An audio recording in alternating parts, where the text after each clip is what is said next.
In the summer of 1934, a geologist with the Federal Bureau of Mines named Calvin Pratt was assigned to survey the mineral salt potential of the eastern margins of the Sevier Lake bed in west-central Utah. His brief was practical.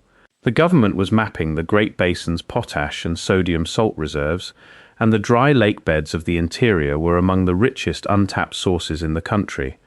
Pratt had 6 weeks of fieldwork behind him by the time he reached the Sevier site. He was looking for salt concentrations, nothing else. What he found along a section of exposed crust, roughly 400 yards in length, was a series of cuts running through the salt seams at consistent intervals. Each cut presented a planar upper face that showed none of the random chipping, wind scoring, or crumbling that natural evaporite breakdown produces when salt weathers at the surface. The surfaces were clean and flat. Pratt measured the interval between them, then measured it again. The cuts held to within 2 inches of each other across the full 400 yards of the exposed formation.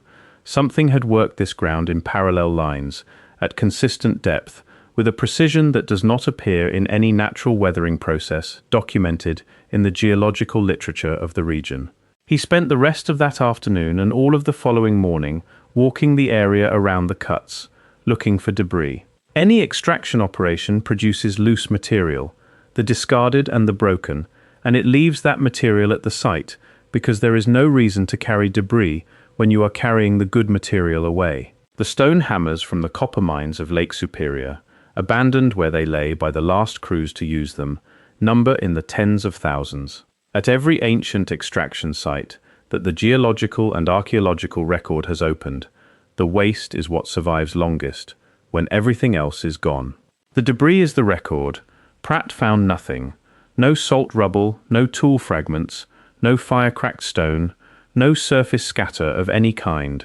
The ground around the cut seams had been cleared. Not weathered, not eroded, but cleared, the way a work site is prepared by people who intend to come back to it. He noted this in his field notebook in 3 sentences of plain professional language, and then moved on to the next section of the bed. If you're enjoying this story so far, don't forget to hit the like button and subscribe. Drop a comment telling me where in the world you're watching from. I love hearing from you. The Sevier Desert is what remains of the floor of a world that no longer exists. Before the last glacial period ended, the Great Basin held a network of connected lakes covering hundreds of thousands of square miles. The largest of them, Lake Bonneville, was at its height roughly 15,000 years ago, 240 miles long, 90 miles wide, and more than 1,000 feet deep in places. Its surface area exceeded the state of West Virginia. The shoreline it left behind is still visible today as a horizontal mineral band on the hillsides above Salt Lake City, a line so clear and even that it reads from the highway as something drawn with intent, rather than a lake pulling back from a continent, still adjusting to the end of the ice. The lake contracted as the climate shifted at the close of the Pleistocene. Over several thousand years it withdrew to what now remains, the Great Salt Lake, and a scatter of dry basins across Utah and Nevada. The Sevier Lake bed is one of those remnants, a flat, alkaline plain where the water table is close enough to the surface that moisture still wicks upward through the clay and deposits mineral salts as it evaporates. The evaporite layers in the bed are thick, chemically distinct from one band to the next, and readable in the way all geological formations are readable to a trained eye.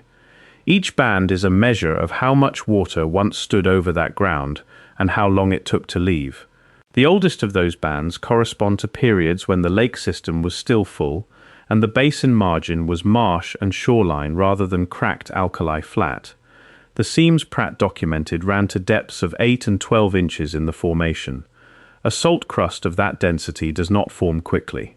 The accumulation of each inch corresponds to decades of evaporation and mineral deposition under specific conditions of water chemistry and climate. For a seam that dense to accumulate, to be cut to depth, and then to be covered by an intact overlying layer that sealed whatever lay inside the cuts, the extraction had to be old. Old enough that the surface above the cuts had time to consolidate and harden into a new formation. Old enough that any organic material left inside the cut faces would have had not years but centuries, either to survive or to dissolve. The overlying material above the cuts was intact and undisturbed when Pratt's team reached it.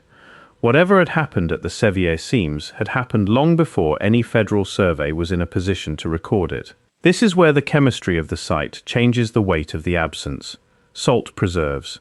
It draws moisture from organic material, retards bacterial decay, and holds the form of what it encloses with a fidelity that almost nothing else in the geological record matches. At Hallstatt in the Austrian Alps, where Bronze Age miners worked a salt deposit from roughly 1200 BCE, the miners left their equipment inside the mine when they stopped working. Wooden paddles, woven baskets, leather-carrying bags, lengths of braided rope. The salt held all of it intact for more than 3,000 years. When 19th and 20th century archaeologists opened those deposits, the toolkits of the workers were there, as legible as the day they were set down. The wood still showed the marks of the tools that had shaped it. The weave of the baskets was tight enough to trace. Archaeologists found the remnants of torches the miners had used, their burned ends still black, the reed binding still holding the bundle in shape. They found the feces of the miners themselves, preserved in the salt, and from the contents of those deposits, determined what the workers had eaten before they went underground, on the days they never came out. This is not exceptional preservation at Hallstatt. This is what salt does to organic material sealed within its body. It keeps it. The mechanism is not mysterious. It is chemistry, and it is consistent. The preservation record at Hallstatt is so complete that it reads as a continuous documentary of a working mining culture, its materials, its logistics, its diet, and its methods, held intact in the deposit for 3,000 years, simply because the deposit was salt. The Great Basin evaporite environment is drier than Hallstatt, but not more hostile to sealed organic material. The alkaline chemistry of the deep layers inhibits bacterial activity as effectively as the Austrian site, possibly more so. If anyone had worked the Sevier seams with tools of wood, bone, or woven plant fiber, some portion of those tools should have remained inside the cut faces, sealed in place by the reformed crust above them. Not a complete set, not a full inventory of everything brought to the site, but enough that a researcher examining the cut surface would find something. One wooden handle, one length of fiber, one edge-worn stone implement of the kind that even casual mineral breaking leaves behind. The chemistry of the deposit should have held it there, the way the salt of the Austrian Alps held the tools of people who worked a mine 3,000 years ago. Nothing has been found. No tool fragment, no fiber, no worked organic material of any kind from the Sevier site or from any associated survey area in the surrounding basin. The cuts are there, the tools are not, and the salt should have kept them if they had ever been left behind at all. There is a mainstream answer to the Sevier anomaly, and it deserves to be stated at its strongest before testing it. The desert archaic peoples occupied the Great Basin for thousands of years before any named culture the textbooks recognize, hunting the basin margins, gathering bulrush and pine nuts, working stone into blades of high technical quality. They used salt. Salt spring sites across the region carry the residue of their presence, the chipped stone, the fire-cracked rock, the camp debris that any seasonal occupation generates. The accepted account assigns the Sevier anomaly, where it acknowledges it at all, to the ordinary and intermittent use of a resource by a mobile population across a long span of time. The problem is one of geometry, and geometry is stubborn. An intermittent mobile population gathering salt at a spring does not produce parallel cut lines distributed to within 2 inches of each other across 400 yards of exposed crust. That precision is not the product of seasonal visits. It is the product of an operation with a standard, maintained by people who were working to a plan and who cared whether the interval was correct. The desert archaic record is real, and it is not in dispute. What is in dispute is whether it can account for what the Sevier formation shows. It cannot. Grove Carl Gilbert of the United States Geological Survey published his foundational monograph on Lake Bonneville in 1890 as the first volume of the survey's monograph series. It remains the standard geological reference for the region and has been cited in every significant study of the Great Basin that followed it. In a subordinate clause within a description of basin floor morphology along the Sevier margins, Gilbert noted that certain surface exposures showed what he described as possible surface modification. He did not expand on the observation. The monograph moved directly to questions of hydrology and drainage. Gilbert spent the remainder of his career working in fluvial geomorphology and seismology, and became one of the most recognized earth scientists of his era. The Sevier observation stayed in the appendix where he had placed it, unreturned to, unchallenged, and never examined in the context of what it was describing. 44 years later, Calvin Pratt made the same observation with a surveyor's measurements attached. His field notes were submitted to the Bureau of Mines as part of the batch report for the Regional Potash Survey. The 3 paragraphs describing the cut formation and the absence of debris appeared in the fieldwork appendix. They did not appear in the summary, they did not appear in the conclusions. No follow-up was commissioned for that section of the lake bed. The depression had the Federal Mineral Survey concentrated on what could be produced and sold, and an anomaly with no commercial application was sent to no specialist and moved up no list. If you're hooked on this story, make sure to subscribe and turn on notifications so you never miss an upload. Your support means everything and helps me bring you more emotional stories like this one. What happened to both sets of observations is not the story of evidence being seized or erased. It is the story of evidence being absorbed by the volume of work around it and stored in the place where things go when there is no immediate use for them. Gilbert's note is in the 1890 text, in the appendix, accessible in every major geological library in the country. Pratt's paragraphs are in the Bureau of Mines batch report for the Sevier survey, in federal storage. Neither was suppressed, neither was followed. The difference between those two conditions matters because suppression at least acknowledges that something worth concealing exists. What happened to these observations is quieter than that, and in the end more thorough, because neglect does not create a record of itself the way concealment does. The Sevier site is not the only location in the Great Basin where this pattern appears in the survey literature of the region. It is the most clearly documented because Pratt was a trained geologist who measured what he found and wrote it in professional language. But the configuration he described, geometric cuts in deep salt formations with no associated debris and no trace of the tools that produced them, has surfaced in the field records of the region more than once in the 100 years since his survey. In the late 1920s, a team assessing mineral rights on the eastern margins of the Bonneville Salt Flats in Tooele County, Utah, noted a section of exposed halite showing parallel cut lines distributed across several hundred square feet of surface. The team's report was produced for a private mineral assessment. The notation appears in the fieldwork section, attributed to no cause. The survey moved to the next parcel. In the 1950s, federal flood control excavations in the Salt Lake Valley uncovered buried evaporite layers at depth that the project engineer's notes describe as containing narrow-gauge channels cut through the halite at regular intervals, each ending where the formation material had been extracted cleanly from the surrounding matrix. Those notes are part of the Army Corps of Engineers archive for the project. The section of excavation they describe is now beneath the flood control infrastructure that was built over it. In the Carson Sink in western Nevada, a remnant basin of ancient Lake Lahontan, collectors working the margins in the 1960s and 70s reported chalcedony blades with edge wear, consistent with salt extraction, recovered from alluvial deposits at the base of the sink. Chalcedony holds an edge against mineral material, better than most alternatives, and produces a wear pattern that specialists recognize as distinct from the wear produced by cutting plant material or working animal hide. Several of the blades were described to a curator at the Nevada State Museum in Reno in 1971. The report of that conversation is in the department log. The blades are not in the collection.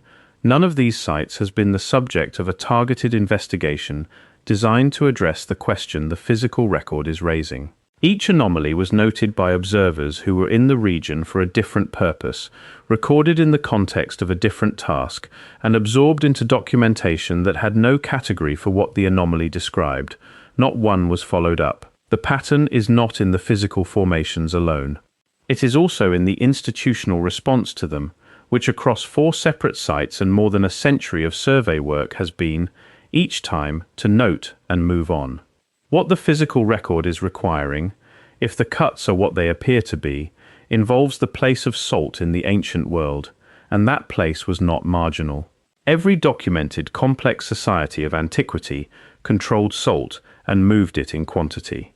The Roman military included salt allocation as a fixed calculation in campaign logistics, and the Latin word for salary carries the etymology of those allotments. The Saharan trade networks moved salt across distances exceeding 2,000 miles, using caravans whose scale and organizational regularity required the kind of infrastructure that leaves its mark in the historical record for centuries after the caravans stop. The Bronze Age Mediterranean kept ships in motion partly in service of salt distribution between production sites and the populations that depended on them. Salt is what makes stored food viable across seasons, and what allows armies, herds, and trade operations to function across distance. Where there was organized human settlement at scale, there was organized salt supply, and the supply routes are among the most consistent features of the archaeological and historical record across cultures separated by geography and language. The Great Basin salt was accessible in a way that the major ancient salt sources often were not. No shaft mining, no deep excavation, no specialized engineering for extraction from underground. The evaporite seams at the Sevier and at the Bonneville margins sit at, or near the surface, in deposits thick enough to yield bulk extraction without elaborate preparation, in a basin that during the mid-Holocene still held shallow lakes and navigable river margins. A people with the organization to extract this material in bulk, and the watercraft to move it outward along the Humboldt drainage, or northward through the remnant lake chains, would have been producing a commodity that carried value anywhere on Earth where people were eating across seasons, keeping animals healthy, or preserving surplus against the years when harvests do not come. The water routes were there, the salt was there. Where what was extracted went is the question that the survey record collectively and across a century has declined to ask. The oral traditions of the peoples whose ancestors have held this landscape longest carry accounts that the standard geological and archaeological timeline of the Great Basin has not known how to integrate.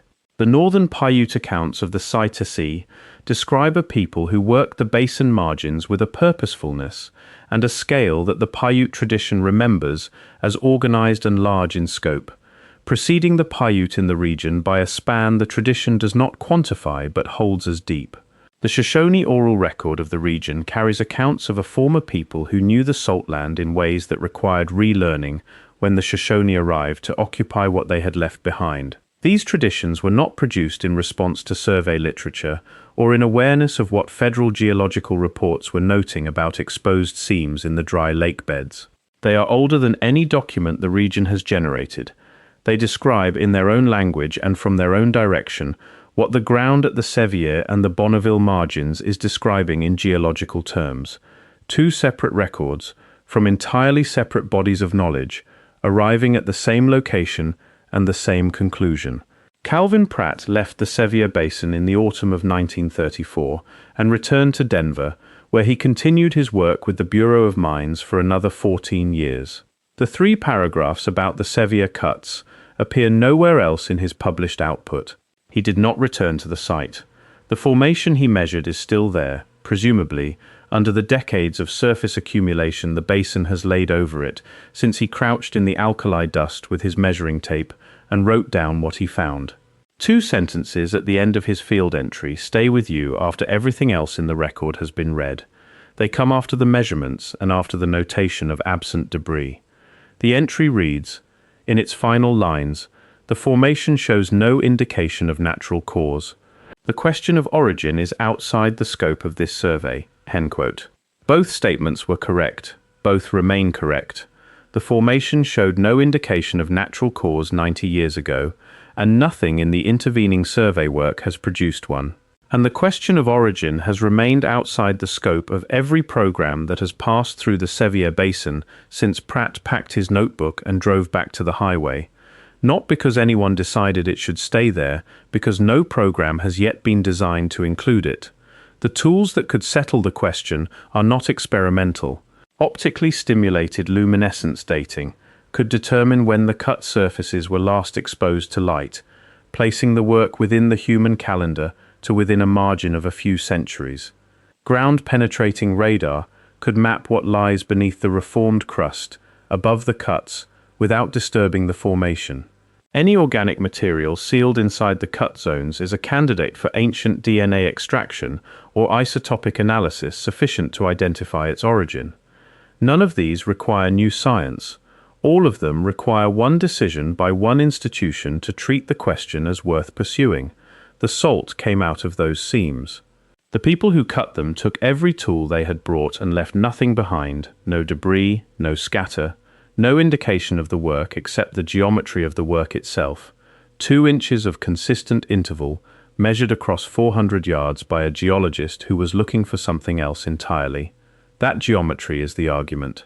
Not the absence of tools alone, not the depth of the seams alone, not Gilbert's appendix note alone, and not the oral traditions alone, but all of them together, pointing at the same location, the same activity, and the same scale of extraction from a basin that, according to every textbook then and now, had no civilization capable of organizing it. The copper from Lake Superior went somewhere, and the record of who took it waited 3,000 years in an oral tradition before anyone wrote it down. The salt from the Sevier went somewhere, and the cuts it left behind have been sitting in the alkaline ground of west-central Utah for 90 years, since anyone measured them and asked what they meant. That is what the record contains. The rest of it is not lost. It is waiting, in the ground and in the archives and in the traditions of the people who have stood on this land longer than any document, for the moment when the question it is arranged to answer is finally asked officially. Thank you so much for watching until the end. If you loved this story, check out the other videos on your screen now. I think you'll really enjoy them. And don't forget to subscribe if you haven't already. See you in the next story.